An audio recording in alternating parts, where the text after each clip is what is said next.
episode 146, Ironman 70.3 World Championship in South Africa with Rebecca McKee. Welcome to the Pursuit of the Perfect Race. I'm Coach Terry Wilson, and with each episode, I bring stories of athletes to you that share their experiences at races in order for you to learn how to have your perfect race. We will hear stories from athletes of all ages, abilities, and races of all distances. So regardless of where you fit in, there's something in it for you. Thanks for spending some time with me today. Now let the pursuit begin.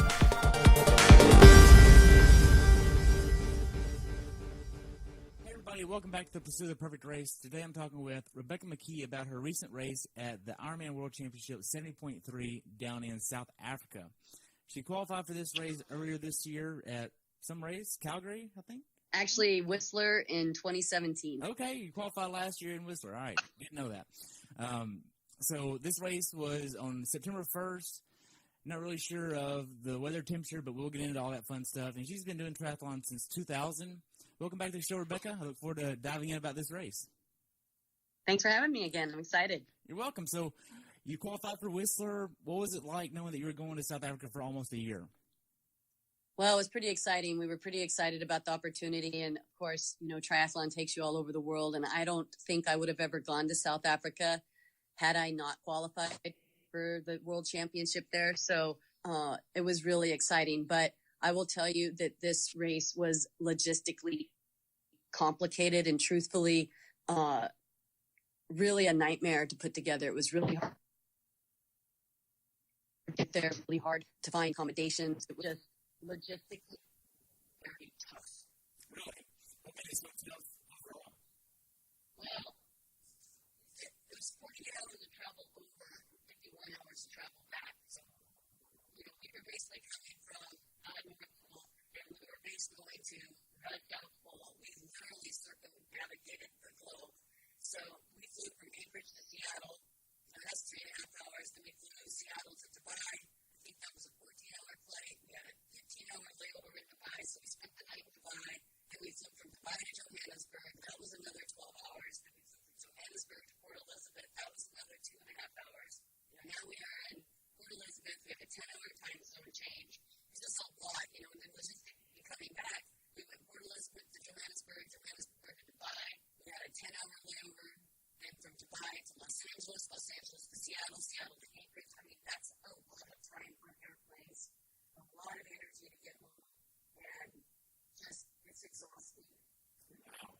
Now, with flying this long in airplanes, did you experience swelling, or how did you do that, all this fun stuff? Well, I have a lot of problems with inner ear issues, and I get vertigo. And really, the way I explain it, it's not vertigo in the medical sense that people think of vertigo. Vertigo is more like motion sickness.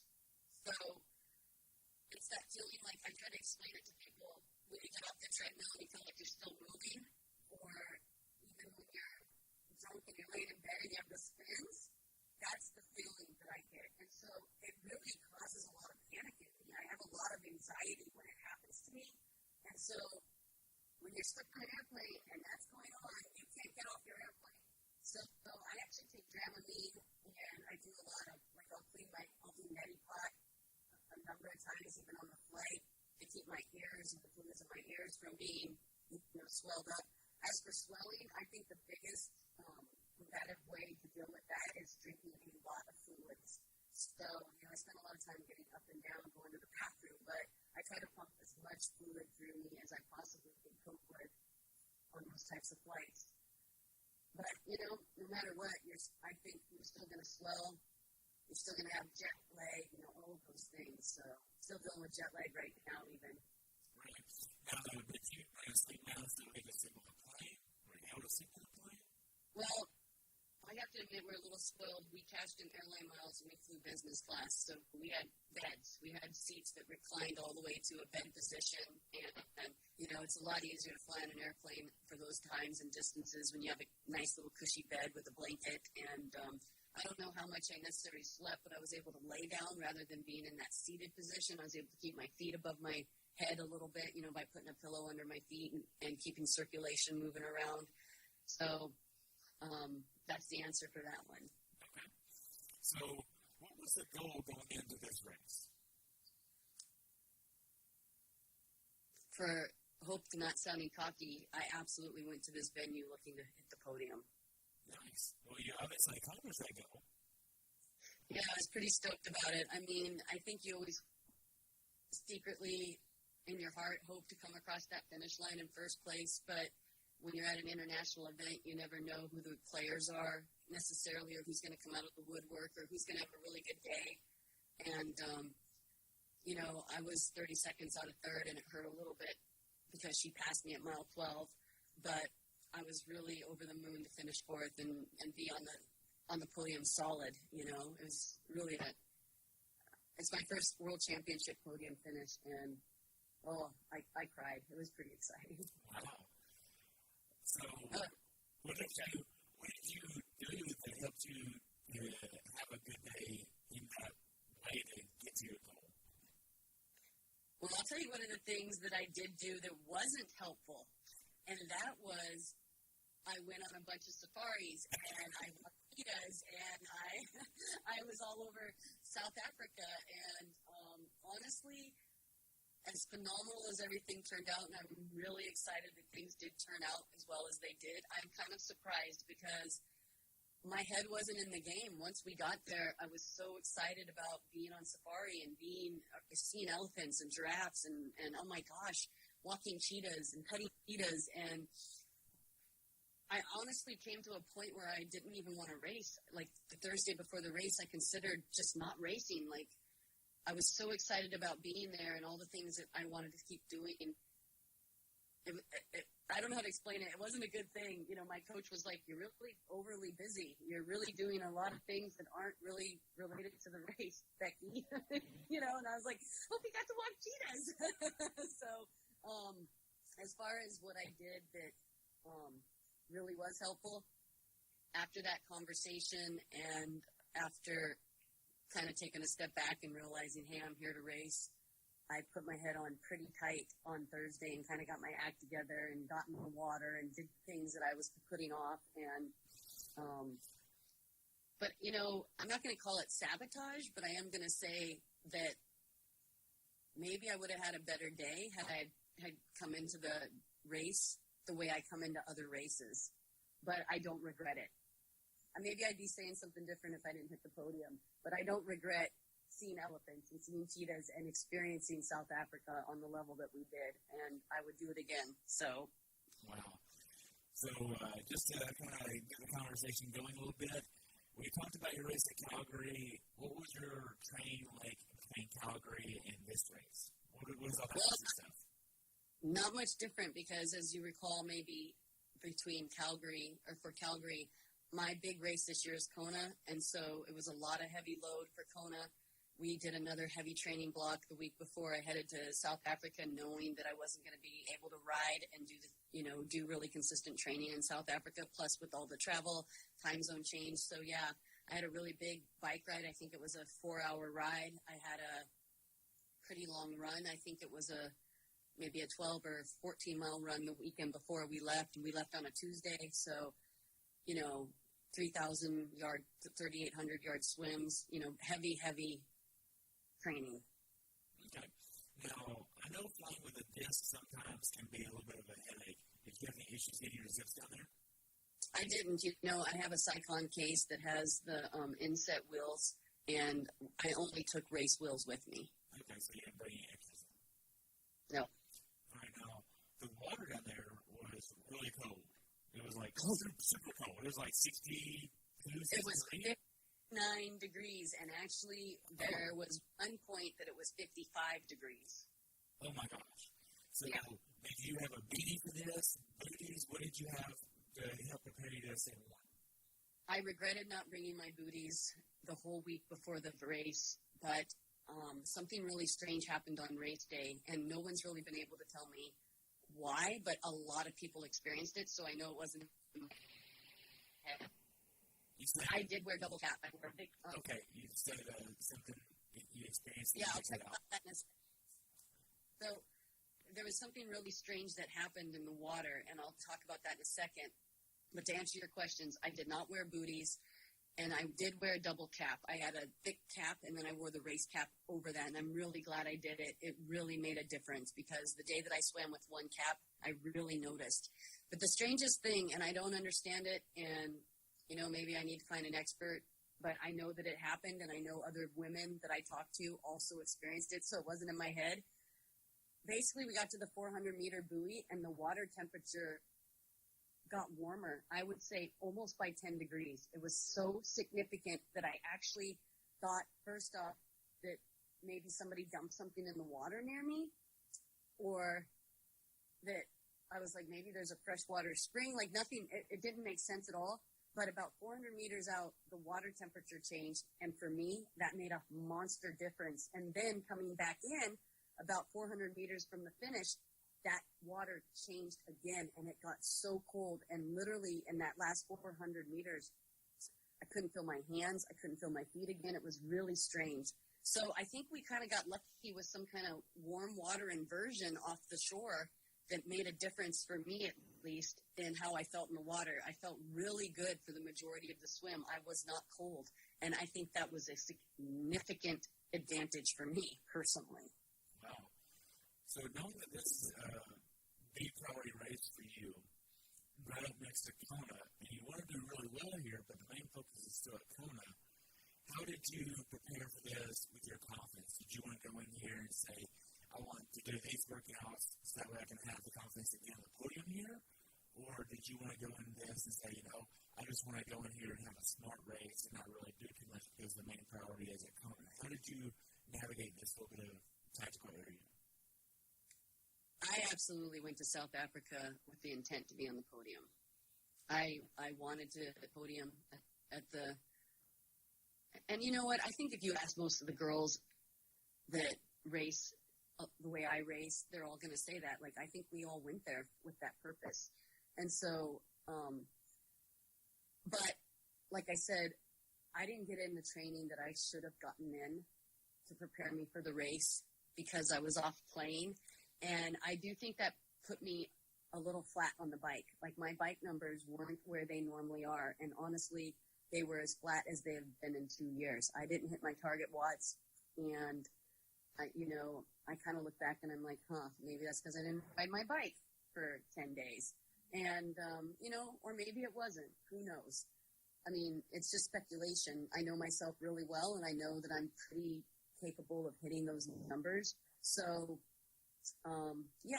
I didn't ride the course as much as I probably should have, those types of things. So when you ask about like what I did to prepare and not prepare, the reality is that I didn't stick on track with my workouts the way I should have, but I probably did just enough to still have the race that I did. Okay. So what are you using for nutrition for this race?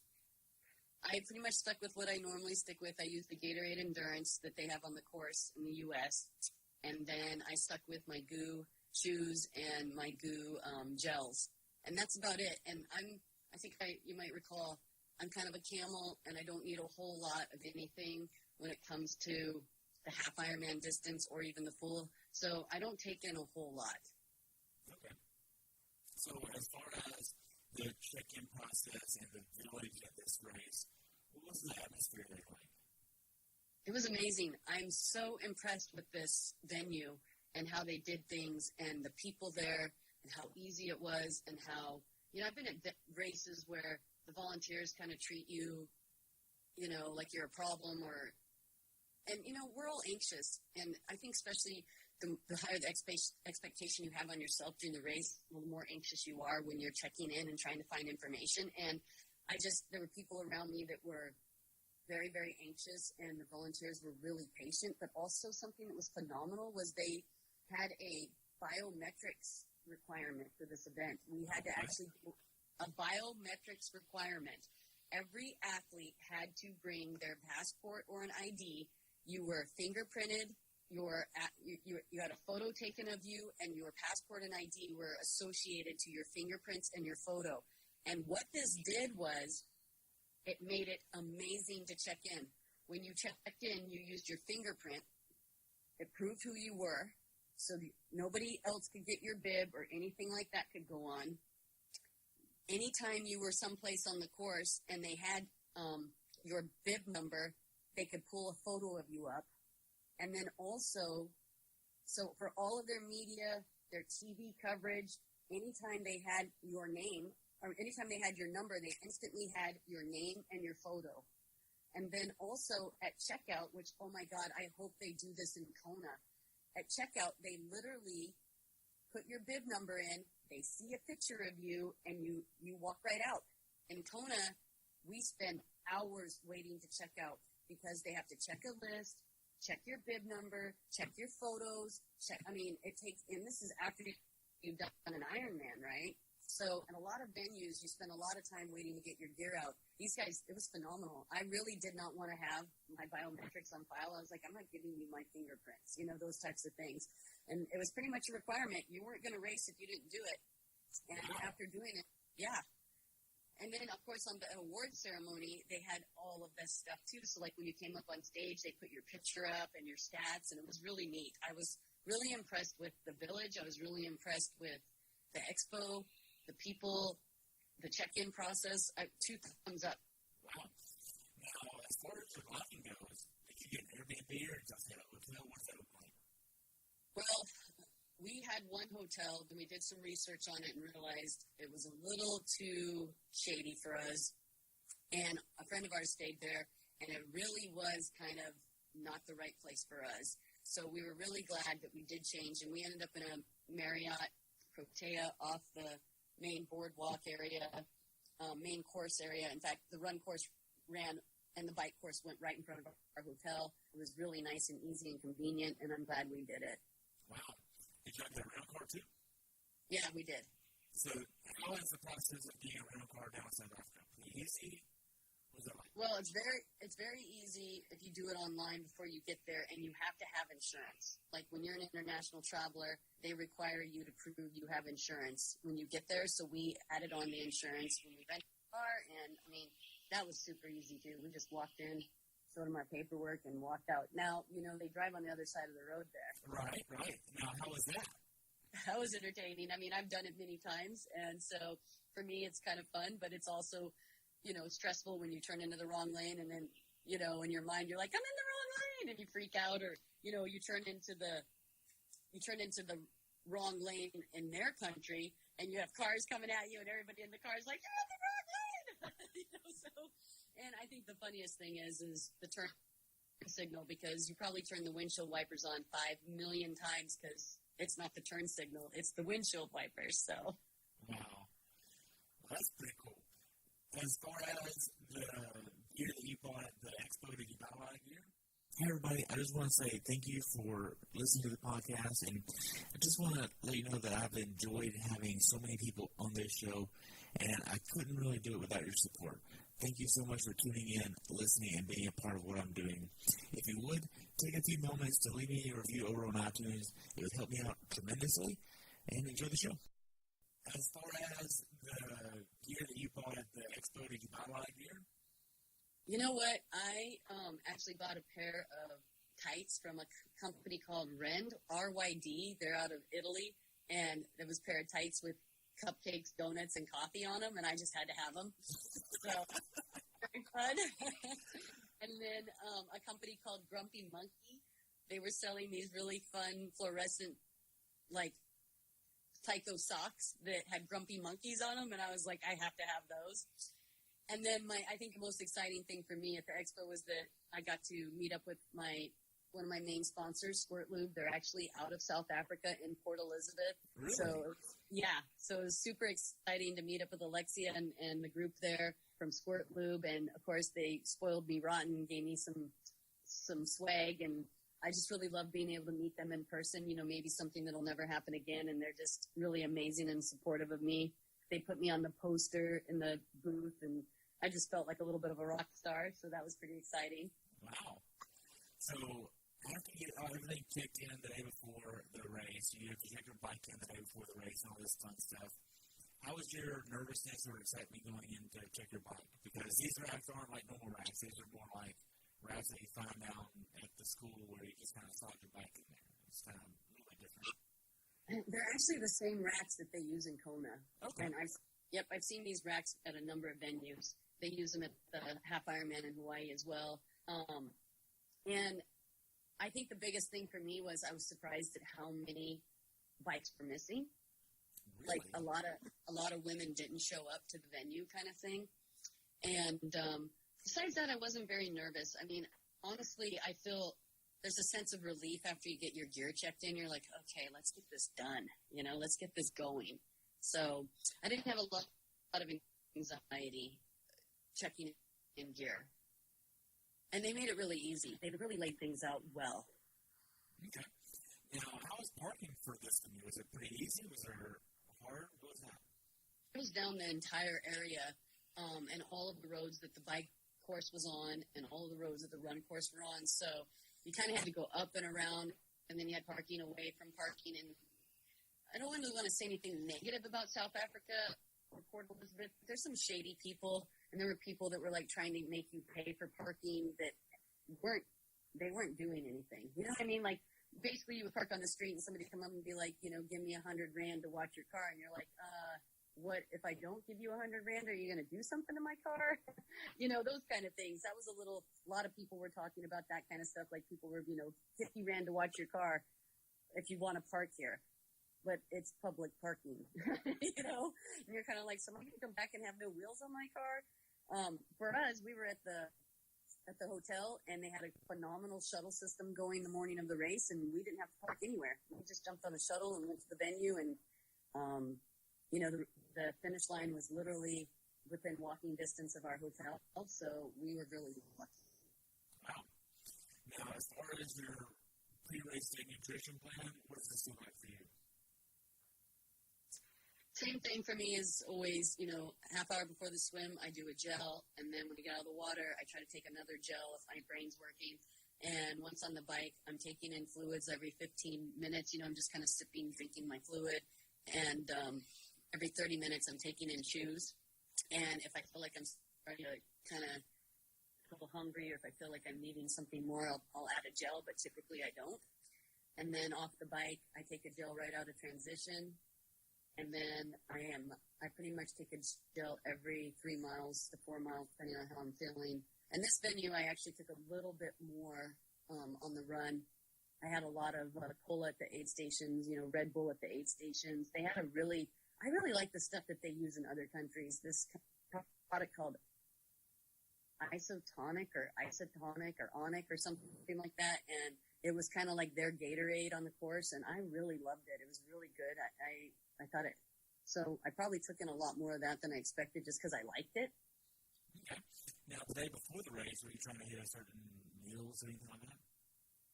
The meals were really hard. We had a hard time with the time zone shift trying to get on a good eating schedule, and we were finding that we were only eating twice a day, and that wasn't really good. And we were pretty heavy on the carbohydrates. It was hard to find non-carbohydrate rich food there for some reason. And so the night before the race, we actually went to dinner and had, I usually stick to like chicken and really plain food. So I ordered 2 dinners and at lunch, and then had an extra dinner that I ate the night really late, actually, because my race started at 9 o'clock in the morning. Okay. So I did not realize that. I thought it was a little bit earlier in the morning. No, my start time was 8:58 a.m. Wow. Yeah. So this is complicated for me in that I don't do well with eating prior to racing. Yeah, and so you're kind of hanging out doing nothing. Right. And I was really lucky because our friend who stayed in the hotel that we originally had, that hotel literally was across the street from the swim start. So I got checked in, did all my stuff in transition. Transition closed at 7:30, so we had to be out there really early. And then we just went across the street and hung out at his hotel until 15 minutes before the race. And then I went down, warmed up, and got in the water. And it was perfect. But, so I ate probably as late as I possibly could, probably about 10 p.m. that night for dinner. Wow. So, did you get much sleep? Yeah, you know what? I slept pretty well considering time zone change and things like that. But the bummer is that I woke up at like 4:30 in the morning, and I'm just like, this is ridiculous. You don't need to be up till 6. Like, you have nowhere to be and nothing to do, And I think you're just maybe mentally programmed to be up at 4 a.m. race day kind of thing, you know, and I'm like, geez, you have an hour and a half. You're going to be so bored, you know? So I just kind of laid in bed and was like, ugh.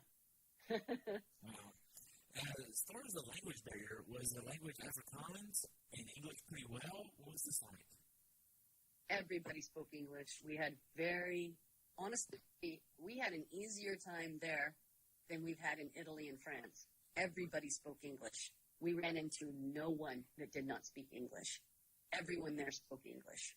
That's pretty awesome. Yeah. I meant to ask that previously, but I was like, wait a minute, what's the English? And really good English, too. Like, I mean, not a skip in the beat. I mean, they have cool accents, but absolutely good English. Nice. Now, as far as you getting up the morning of the race, you're not eating much, but are you trying to drink enough water or anything?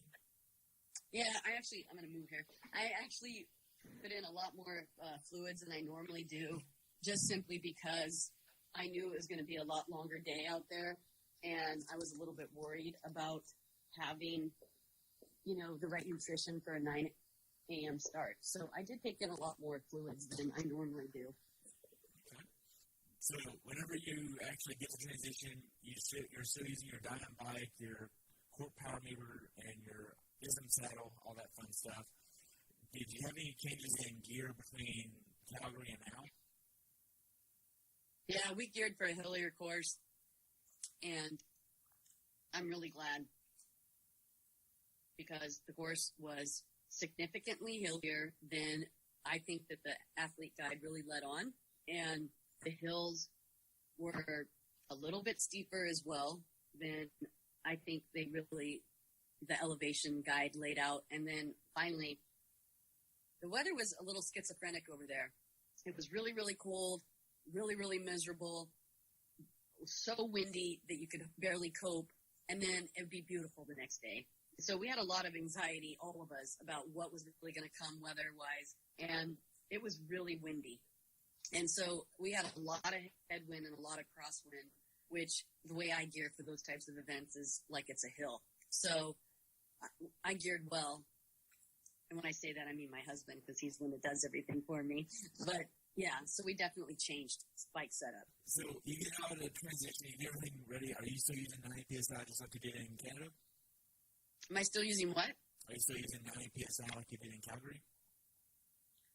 I did use 90 PSI on this course because the road is horrible. Really? The chip seal and the condition of the road. I mean, honestly, about halfway, it was so bad that I thought to myself, this is way more miserable than I thought it was going to be. Really? I mean, I heard people riding out on the course saying it was rough, but I didn't realize it was this rough. Honestly, my best comparison would be to Vineman or to St. George, and I still think it was worse than both of those courses. Wow. And the Vineman course is legit rough. Going up Talk Hill. Yeah. And just the chip seal and the maintenance of the road, and they'd gone in and put some new asphalt over some of it, which honestly, when you get on that nice new asphalt, and it's almost worse because you realize how bad the bad road is after, because you're on this smooth pavement and the vibration stops and you're like, and then you start the vibrationing and you're like, oh my God, why did you let us see how it could be? You know?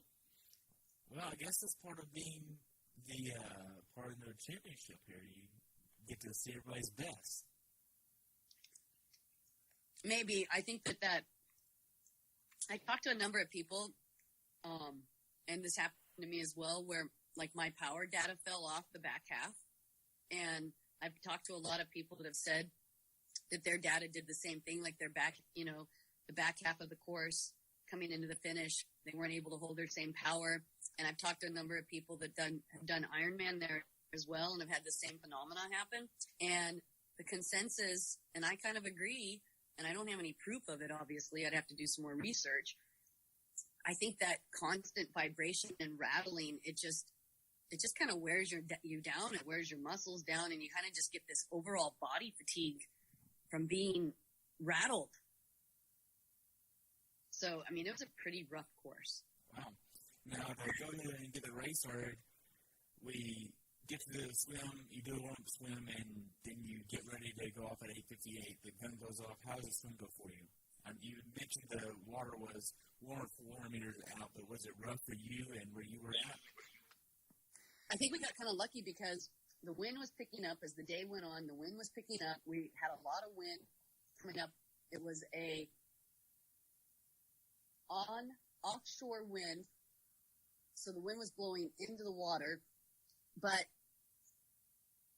I don't know. I think I've just have enough experience in the ocean, and I've been in some really scary swims, ocean swimming, and a lot of people talked to me later, and they felt like it was really rough out there and that the water, was pushing people around. But I actually felt really good, and I had a really good swim. I was really happy with my swim time, especially for the conditions. And I also spent a lot of time swimming by myself. And there was a really weird rip in the water, so there was a big push. And I kind of felt like I was just swimming sideways all the way back into shore when I made the last turn. And that was a little intimidating from the standpoint of, how can I be angled like this and swimming at this angle and still not swimming towards the buoy? But I hit the buoys dead on. So I think I had a really good swim, considering. Wow. But the wind definitely picked up when we got out. So from the time that you get out of the water to the time that you get on your bike, what does this transition look like? I mean, based on your time, it doesn't seem like it would be that long because you're in about 3 minutes, and that's about the same time you had at Calgary, right? It was a very long transition. We had to run all the way from the water's edge into shore, all the way to a parking lot, and I think somebody said it was. I mean, I don't believe it, but somebody told me that it was a 3/4 mile transition, and I don't know if it was that long. I'm going to say maybe. I don't think it would be, because running at a 6-minute mile pace, that's right. 4.5 minutes at least. So here's the thing. It was a very strange transition because we went through these arches on the beach, and that's where our swim time stopped. So our swim actually included beach run. Okay. So getting out of the water and where we crossed the mat was not in the same location. It was actually a pretty good run to where the mat was. Okay. And all of that went into our swim time. And then from there, we had to run all the way down around, grab our gear bags, put gear on, and then run back kind of the same direction we just came from, get our bikes, and then run all the way through the parking lot and out. So the transition time, that 3 minute,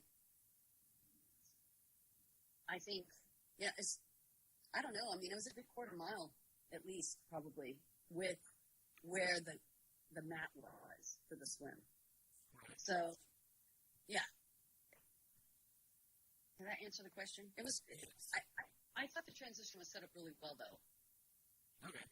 Now, you get out on the bike. What was your strategy for this bike ride? Did you want to hit a certain power number? Yeah, I ride by power. I had a certain power number. The first 7 miles of this ride is uphill, right out of transition, and then we had this headwind, and I was way over my power numbers, and I was pretty anxious about that. I wasn't expecting the wind. The wind wasn't really something that was forecasted, so when the wind came up, I was a little confused about what was going on, and it took me a while to figure out, hey, the wind's blowing, and I think I just made some mistakes on the bike. It was a little... Mistakes on the bike? Yeah, I think if I had recognized that I had a headwind, I probably wouldn't have backed off on the bike as much as I did, but because I was pushing so much watts up the hill, I was thinking I must have misjudged this hill and the effort that I'm having to put into this hill. And so I started backing off because of where I was power-wise, and I think if I had known there was wind, it would have given me a different level of adjustment. And then I finally got to a point on the hill where I saw some flags, and I was like, oh, there's a headwind. Well, that makes a lot more sense now. So,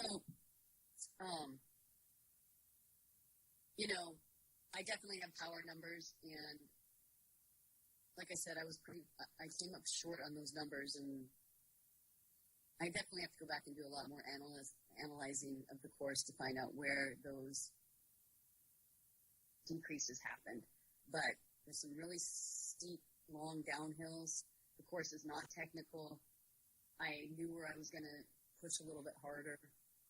And I caught a lot of women. I caught like 18 women because I think I was in the 30s out of the water. I don't remember.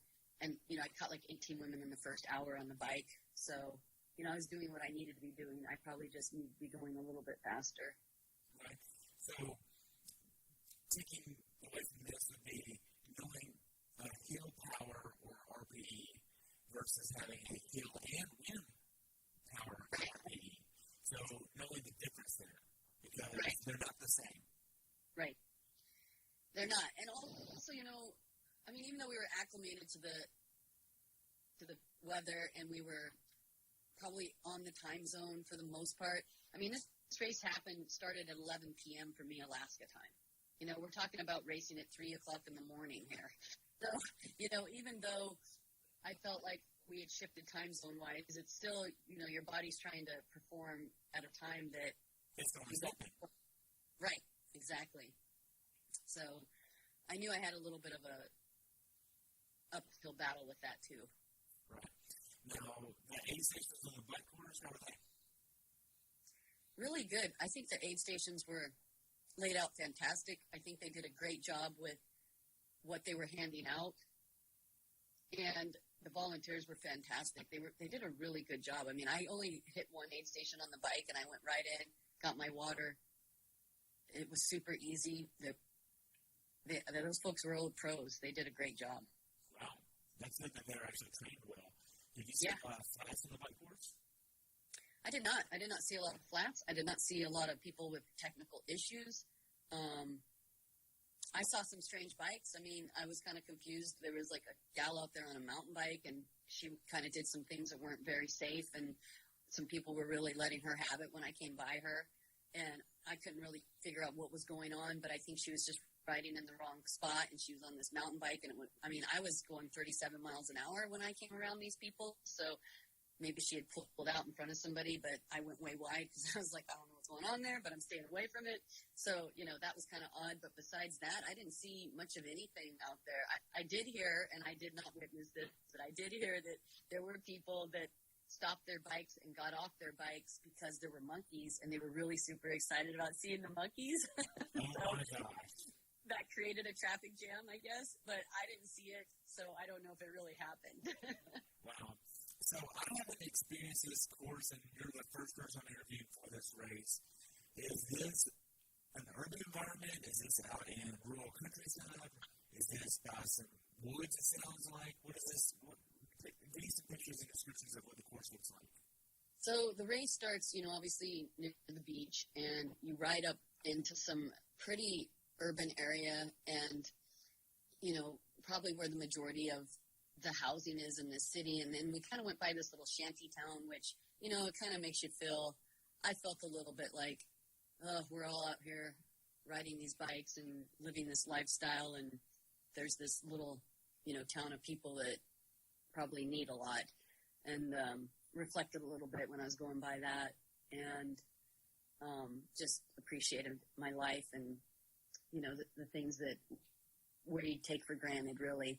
And then moved on to kind of coming out into a coastal area. And then we really did ride along the coast. We were really kind of out in I think probably a more upper class neighborhood area where there's like a little bit higher end homes that overlook the ocean and things like that. And it was really fantastic because all of these people were out in their front yards cooking, having little picnics and barbecues and cheering us on along the way. There was the craziest thing about this course is all along the entire bike course, I felt like there were people all over the place cheering us on. And that was pretty neat. It would be a random person standing someplace, but, compared to being on courses where you don't see anyone for miles and miles and miles, it was pretty neat to have people in random places. And you kind of go around the coast a little bit, up until a little bit of a wooded area, and then you turn around and just come right back, and then you're really along the coast the rest of the way. Wow. Was this nice? Was it a beautiful day for you? Yeah, I think we got so lucky. It'd been so cold. It'd been so windy. It really had been a very miserable week on and off to the point that we needed down jackets. Like, it was not warm. And we had rain in the forecast, and I was really dreading wind and rain there with how cold it was. And so we had a beautiful sunny day. We did have wind, but, I'll take wind and sun any day. And I thought it was actually a nice warm day. The men, not so lucky. It was a really dreary, rainy day for them. They had very little wind, but they had a lot of rain all day. It didn't stop. Because technically, they're still in their winter. Winter, that's right. Because their spring doesn't begin until the 22nd. Right. And it was winter. Like, I have to question I don't know. Why would you have a race in a venue that's in the middle of their winter? And honestly, there was a couple of days there where I was like, this just isn't even going to be fun. Like, this isn't fun. Why did WTC subject us to these temperatures? Like, have the World Championship later in the year and let us experience this venue when it's not in the 40s. Well, that would be like, instead of putting Kona in October, put it in February. Oh, right. Okay, cool. Now let's see who's really tough. Right. So, it was definitely one of those things that, everybody that was there kept telling us that was living there, well, it's winter here. We're like, why is it so cold here? Wow. So as far as the bike rides, as far as the bike ride goes, what would you tell someone to be aware of that hasn't done this course before? I would tell people to really be ready for the rough road conditions. I wasn't expecting those types of road conditions. And also, this course is really hilly. It's really legitimately hilly. And the descending on it, if you're not a comfortable descender, like I hit 42 miles an hour. Wow. So this was a very, the hills, that's a hill we had to climb up that I rode down that fast. Yeah. So this course is very hilly, and I don't know why it's not out there. I was surprised by the hills when we got there. When we drove the course, I was like, what is this? This is not what I read about. This isn't what I thought I saw in videos, things like that. And it isn't until you get there and you see it yourself and you experience it and you get on your bike and you ride and you're like, this is legit. So you would definitely recommend someone race reconning the course if they haven't done it yet. I absolutely recommend that. Wow. Now, as far as getting to T2, are you doing anything to prepare to start running when you get to the last few miles or kilometers of the bike ride? You know what? With the way they had the transition set up, it was a little tiny bit complicated because they can't have runners and riders crossing each other. So the way we came in and where we had to stop and then where we had to run to, the transition bags were literally feet from where we got off our bikes. And so I made the decision not to mess around with getting my shoes off because what was the point? And I probably, they had catchers for our bikes, which was fantastic. By the way, they had wetsuits. Nice. Yep, and they had wetsuit strippers, which was also fantastic. And so, we got off our bikes. Somebody caught our bike. So I didn't really worry about taking my shoes off because I probably ran 20 seconds, had my bags, was in a chair, and was able to start changing my shoes. Yeah, they had chairs for everybody to change in both transitions. So you could come in, grab your bag, sit down, change, put your gear back in your bag, and leave. So did they have a tent, or was it just a chair out open? They had no tent that I recall, but they probably did have tents available. But, yeah, we had a bunch of chairs, and it was great. You ran in and snagged a chair, changed your clothes, or changed your shoes, put on what you were going to, whatever you were going to do, and headed out. Wow. Now, at this point of the race, did you realize what place you were in? I had a pretty good idea, actually, just from the standpoint of where my bike was in the rack when I left, what I typically figured I would be based on the girls that I knew that was there on the bike, and then the number of women I passed on the bike, and then also somebody passed me on the bike who I know really well, and I race against. Yeah, who I race against often, and she and I kind of go back and forth with being off the bike in front of each other. And so when she came around me on the bike, I had a very confident understanding of where I was on the bike, because I know what her bike skill set is. I know what my bike skill set is. And so having her come by me on the bike, I honestly, when I was told that I was fourth off the bike, I absolutely knew that I was. Wow. Now, whenever you get to the run, how do the first few miles go in the run for you? Well, I really thought this run was going to be easier than it was. Really? Because it's a flatter course than a lot of courses we're on. And it had these little hills on each end, but the hills weren't that long. The short, punchy hills? What? The short, punchy hills? Yeah. But I'm going to tell you that after running up the first one, I was like, this is going to go a lot different than I think, than I thought it was. I don't know if the bike just took a little bit more out of me with that vibration, or, the hills took a little bit more out of me. And I worked really hard on the bike. I knew my bike time was off of where I wanted it to be, and it was significantly off. And so I pushed really hard on the bike, the back half of the bike course. And so, maybe I overrode the bike a little tiny bit, and that was kind of catching me a little bit on the run. But I also knew how hard I had to run to stay in front of the girls that I wanted to stay in front of. And so it took me a couple of miles to even get my breathing under control. And then after I got it under control, I just tapped myself out. I mean, I really, really ran as hard as I could every single mile. Wow. There was no strategy beyond, can I run any faster? Yes, then I'm going to run faster. Can I run any faster? No, then I'm just going to try to keep running this fast. So you were really staying in the moment as much as you could in every moment, and giving as much of yourself in each moment as you could. Yeah, and I had some friends out on the course. There were a lot of people out there that knew me, so that was pretty cool too. People were giving me information, running along like, hey, you're in third, and I was in third for a little while, and, or you're in fourth. And then my husband was out there, and when I came by him, he was like, can you give me 6 seconds a mile more? And I was like, are you kidding? What are you talking about? 6 seconds? No, I can't.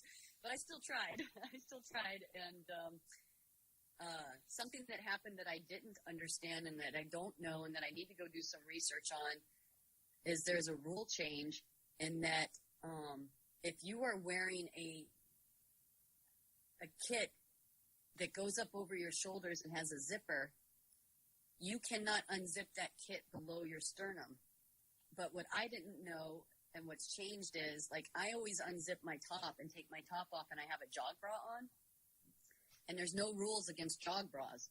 But there is a rule now that states if you have a kit that has a zippered top, a one piece or a shirt, that has to be zipped up. So unfortunately for me, my understanding of the rules has always been you can wear a jog bra. Well, when I got to like mile 6, a race official got on me about having my shirt up, and I wasn't going to take the time to have a conversation with him. That's minutes. So I was just like, I don't know what you're saying. And he's like, you have to have your top on. Right. And so I just was trying to get my top on. Well, my top's off. It's inside out. It's wet. And I'm trying to put this thing on while I'm running as hard as I can run. And that's going to haunt me for a very long time, because the girl that beat me in third beat me by about 30 seconds. And I literally had to stop and turn my boot right side out and try to get this damn thing on, because I could not get it on wet and inside out when I was running. And she passed me, a while later, but that's all time that's not moving. Right. So, and when you're that close, that hurts a lot. But I was still going as fast as I could, and that was what I had on that day. Right. Now, as far as the other people on the race course, was this a pretty fair race for you? Yeah, I really think so. I think we had a really clean swim. I didn't run into people. People weren't running into me. I didn't see people drafting on the bike. We were the very last wave. So our group of women came through every age group that went in front of us, because the people that are going to take 6 or 7 hours, they're only starting, at the most an hour ahead of us. And if we're finishing in the 5-hour range, we're going to catch these people. And we did. So passing through many, many, many sets of age groups and hundreds of women. And I didn't see anybody riding unfair. I saw very little of anything. I was really happy. It was probably one of the cleanest races I've seen, for where I was in the race. Maybe other people saw other things, but I saw very clean riding. And then on the run, being the last women coming off the run, and then we're way up in the other age groups. I thought it was going to be a nightmare in the aid stations. I never had a single problem. Like a lot of times you get to the aid station and the person in front of you stops. They stop moving and you're running full speed and you run into people, and you're like, I don't know why you would come to an aid station and stop and not think that there's somebody coming up behind you. And none of that was going on. People were really courteous. And maybe it was because it was only women. I hate to say it like that, but women paying attention to the fact that somebody's coming behind them, people grabbing what they needed and getting out of the way. People were very aware of their surroundings. Right. It was really good. I was really happy with it. Good. Now, for the water on the run course, did they have cups? So they did these little squishy bags. Yes. They're really neat. Yes. They're fantastic. And I think that they're a great solution because the first thing is you grab it and you can tear the top off of it and you can drink the whole bag instead of, trying to get this water thing in your mouth. And the other thing about it is when you drop that, it stays on the ground because it's kind of wet and has water in it. And so even though it was windy, everything was staying in one place instead of, you drop a cup and it blows across the country, right? So I was really impressed with the aid stations. Yeah, the little water baggies were cool. Right. I know about these water baggies because the Comrades Marathon is known for this. And I was wondering if they were going to use the same type of water for this race as they do the Two Oceans and the Comrades Marathon. And I'm glad they did because they're fantastic. Camille, the girl from episode number 9 that won the Comrades Marathon, she would actually go by, put 2 or 3 of them in her bra, and then just keep running. And then she has water whenever she wants it down the road without having to carry a freaking cup. I was doing that as well. I mean, I was carrying 2 or 3 of them. And the other thing that I thought was really great about them is that they're super easy to hand off, instead of trying to grab a cup. And then I also think that with the way they had the aid station set up, it was really easy to get water at one of them and not have to get water at a back half because you actually were able to grab one. And then finally, the water is all distilled. So it's not tap water. It's water that you're not going to be worried about. Like, where's this water coming from? Right. Wow. Now, mentally, how hard was this race for you? Did you go into any dark spots? I did on the bike, which is really unique for me. Really? I wasn't holding my watts. I couldn't figure out, what was going on. It was taking a lot longer. My first hour was like 17 miles and I was just like, this is going to take you 3 hours. What's going on? And I kind of had to get out of my head and just, allow myself to recognize that if this was going on for me, it was probably going on for everyone. And then, sorting out that there was that headwind and then,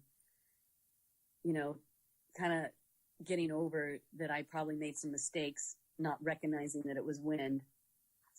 And that kind of bummed me out a little bit. And then I think on the run a little bit, I was a little bit down on, that's when you kind of start to think, you're like, maybe we should have skipped the safari and should, you know what I mean? Those types of, sorry. At any rate, I think that the biggest factor for me was just that maybe a little bit too much activity before the race and a good lesson to learn and glad that it didn't sabotage the event and that I still finished well. So, but besides that, I was pretty happy out of the water. When I finished, I had a lot going on in my head, but I had a race volunteer tell me that only top 3 podiumed.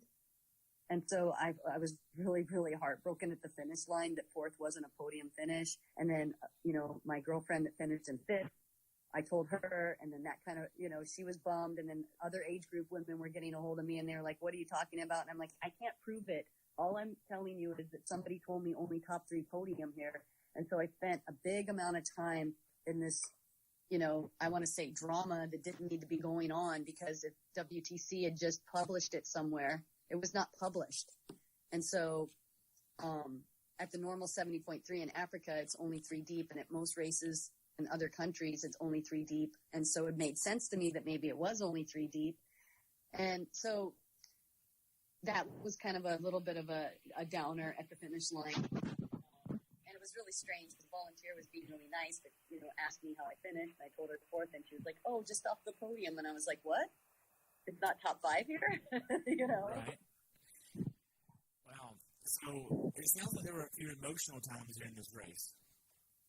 Yeah, definitely. I think at any world championship, and in any race in general, but at any world championship, I think you expect yourself to do the best and come into that event ready for the best day you can have. And, it's easy in reflection to say, was that the best day I could have had? Especially since I'm usually capable of saying that pretty quickly. And I'm still not sure if it was the best day I could have had. Okay. Now, the last 800 yards before the finish, how was this? Because this is a big-ass finish line. I mean, this was a big shindig. I mean, there was a big teleprompter up there. There was red carpet on both sides. You was basically 2 arches from what I could tell, right? There were, and then also this entire event was televised on South African TV the entire day, both days. So this was a really big deal there, and I have to tell you, I think I'm a little bit heartbroken, and it's one of those emotional things, because the girl that passed me at mile 12 for 3rd place, she had to be 11 seconds ahead of me to actually beat me because of where we started.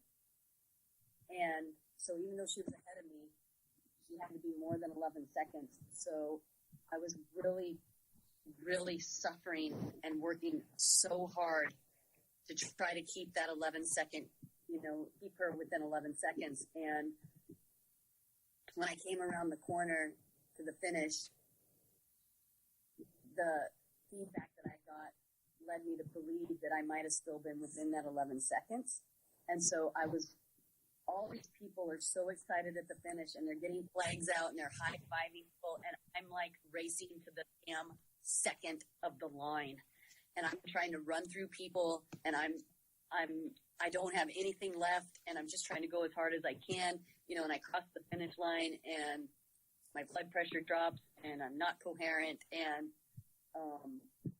come to find out that she actually had like 30 seconds on me, which really means she put 40-something on me when she passed me. So it would have been nice. Yeah, exactly. It would have been nice to have known that and just kind of been able to back off a tiny bit and enjoy the finish line more. So that was kind of disappointing, but it looked spectacular. Wow. So after you crossed the finish line, what did you do next? I tried to pass out, and the medics got me, and I have this thing where I can't sit down. My blood pressure drops. I start to cramp, and it's a really bad thing.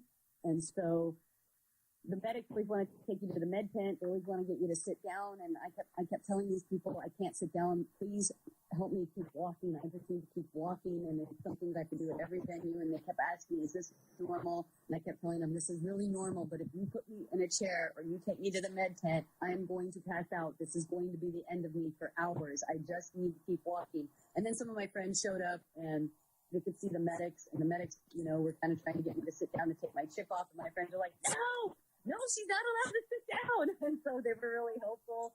And, I took the 5 to 10 minutes that I need to walk and get my blood pressure back up. And then, started to become more coherent and capable of able to walk and kind of celebrate finishing. Right. So, now, at the finish line, they give you a finish medal and a hat and a towel. Okay. It was like really loud there for a second. I'm not sure what happened. So they give you a hat, a towel, and a medal. Yeah. So what was the towel like? I saw a lot of pictures of this. Yeah, I think that all of the swag is fantastic. I think the logo is fantastic. You know, the backpack has some problems with the zippers, and IRONMAN addressed that, and they're sending every participant a backpack to their house. We'll see if it happens, but the backpacks were great. The finisher T-shirt we also got at the finish line was fantastic. The logo on the hat, I got it here. I mean, I think it's great that they use the elephant, and they're saying that the molo is like welcome in many languages for them. And I just thought they did a great job with the swag. It's really kind of cool to attend a venue that is this special and has, you know, something that really tied you into their community and the country. Wow. So I know you're doing Kona next, and what's after Kona for you? Ironman Arizona again. You know, I'm going to hope to knock on that door again and come up with another slot to Kona for 2019. You're just not going to requalify at Kona? You know, that would be such an amazing day, but I also know the women that are going to be there, and there's like 3 ex-pros racing in our age group now, and they're going to be pretty hard to come up against, but you know, it's all about what you can do on that day, and if I requalify in Kona, let me tell you what's not going to happen. Ironman Arizona. Wow. I will not be racing in Arizona if that amazing situation actually happened in Kona. So, Right. So, as far as we covered basically all the post-race questions last time, as far as what's next and all that fun stuff, do you have anything else you want to add about your race? you know, I just want to say that there's just this huge, amazing community of people that, what I'd like to say is that there's this huge community of people that are out here doing these events, and I love running into them. I love seeing them at races. I think we're all this big family of people, and sometimes you only see these people at world championships or, you know, at the various venues that you go back to. And I think that none of us can do these events without a team of people helping us, you know, our support crew, the people that help us with our bikes, the people that, you know, coach us, the people that are out there that are our fans. And I just feel really thankful and gracious, and I feel really loved and really supported. And my experience in this sport is just so positive, and I really hope other people have that same feeling. And I just want to thank the people that help me be the best I can be too. And that's, you know, my husband, Brendan, and my coach, Cliff, and all of my sponsors out there, you know, Blue 70 and folks at Torhans Aero that take care of all my hydration tools, you know, my aero bottles, things like that, Squirt Lube. I mean, the list goes on, you know, Diamond Bikes, Zip. I know, Zip's been amazing to me, Quark, ISM guys, you know, it does. It takes a huge village. And when you get the list of things, I mean, Glenn Mills with Go Swim TV has helped me huge this year. And, you know, Aaron Ross, my bike fitter, I mean, literally this guy is on call for me, which is just amazing. And, you know, I'm sure I'm forgetting somebody, the folks at Squirt Lube. It's just, I don't know, you can't do it without the products and the gear that works for you. And yeah, I just thanks to all those people. Right. And Roca sunglasses as well. Those guys are awesome to me this last year. So yeah, I mean, I just think through the list, and it's like a little bit of jet lag here, but yeah, you know, really a lot of people that get us to where we're going and make us faster. Wow. Well, I wish you the best at Kona, and I would love to have you back on after Kona, and maybe not even Arizona. You never know. Yeah. I would love to do that. Yeah, I really want to thank you so much for coming back on and sharing everything. And to wrap this episode up, the second question that I ask is, in order of importance, which do you think is most important for you on race day? Mental grit, nutrition, or fitness? It's a hard question, and I'm going to have to say that if one of those things goes wrong, your day goes wrong. And I think that for me, where I'm at in my career as an athlete, as a triathlete, the nutrition is pretty much dialed. So for me to have a bad nutrition day, probably, knock on wood, isn't necessarily something that happens anymore to me. And physically, I am physically capable. I know this. My training gives me the confidence. And so I have to say that my answer is going to be the mental grit. I think that when things go wrong, or when things don't go the way you want them to, or when it's real, that little voice, man, that little voice is so easy to buy into. This is so hard. Just walking just for a second.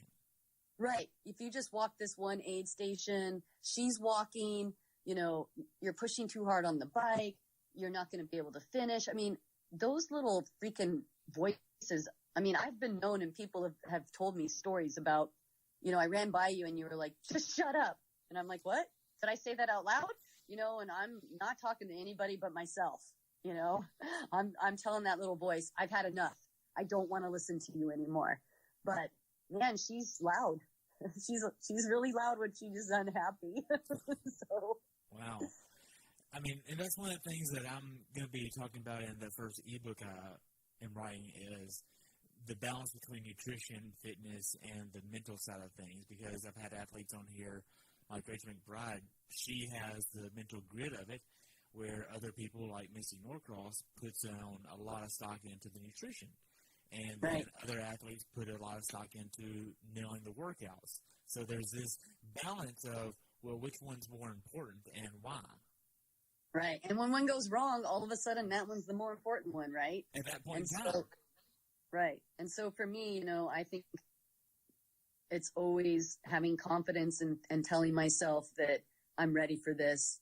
And I know I am physically, and I know that my nutrition's on. And it's just a matter of like pushing a little bit harder. Like on the run, there were many times that I knew I was running way too hard, but I still, kept asking myself to give can you just give me a little more? You don't have that much longer to go, those kinds of things. So I'm still going to vote for mental grit, and Rachel and I are good friends. So I think she's on. Awesome. Well, Rebecca, thank you so much for coming back on, sharing your time and your experience with me at Worlds. Congrats on your finish and your tough race. You placed fourth. Would you send me some pictures of your race that way I can put up on the website for you again? Yes, absolutely. I actually need to buy the package, and I'll probably do that here this afternoon, so I'll get them to you today. Will that work? That's fine. Okay. Well, you have a good day. We'll talk soon, okay? Hey, Terry, thank you so much. You're welcome. All right, bye-bye. Bye. Thanks for tuning in today.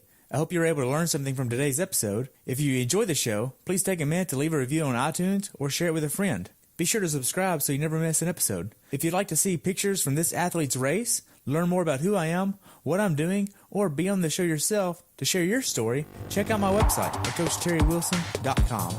Until next time, continue the pursuit.